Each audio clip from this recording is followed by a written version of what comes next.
Hi, I'm Rob, and I love movies, and this isn't exactly how I planned originally to make this video, but I'm doing a little traveling for the holiday, so I really wanted to get this video done before the weekend, because you need to go see Snowpiercer as soon as possible.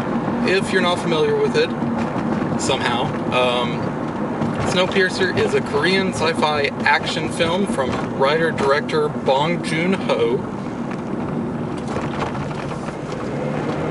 starring Chris Evans, Tilda Swinton, John Hurt, Jamie Bell, Octavia Spencer, and several other really great actors. I loved so much about this movie, from the set decoration, hair and makeup. Marco Beltrami's score was great. The special effects are pretty good for a low-budget $40 million film.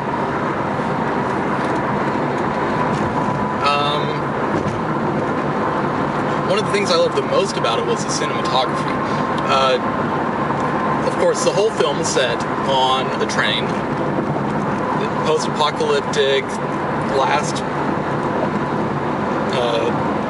few traces of humanity are grouped together on this train, this ever-moving train that is keeping them alive. And from a cinematography standpoint, you would think that would make for a pretty boring film. Almost the entire film is shot inside this cramped, claustrophobic train. And while yes, they do use that to show they do use the cinematography to show the claustrophobia and the confinement, but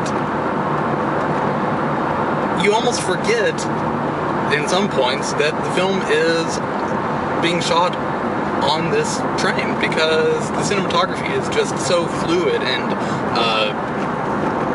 active. It's not at all passive like you would expect for something shot on a train. I've just said train like 50 times, sorry. Probably the best thing about this film is the fact that it is one of the best alternatives for someone that loves sci-fi and action but doesn't want to see another mind-numbingly terrible Transformers movie, where pretty much the only question you're asking yourself is, I wonder how much they spent on that 30-second animation or explosion.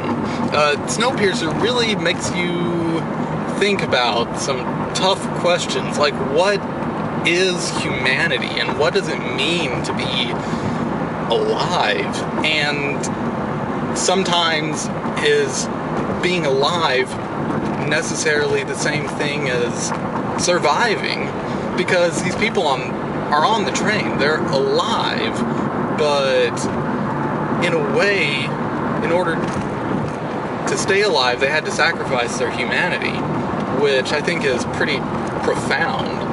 For a summer action film, it's pretty deep and challenging and disturbing, very violent, very graphic. But it's easily going to still be on my top 10 best films of the year list by the end of the year. I absolutely loved the film. All of the acting, almost all of the acting was just spot on perfect. There were a few moments that it was, I think some of the dialogue was a little too on the head, and it almost felt, not campy, but I'm not really sure. But overall, the acting was superb, especially Chris and Tilda.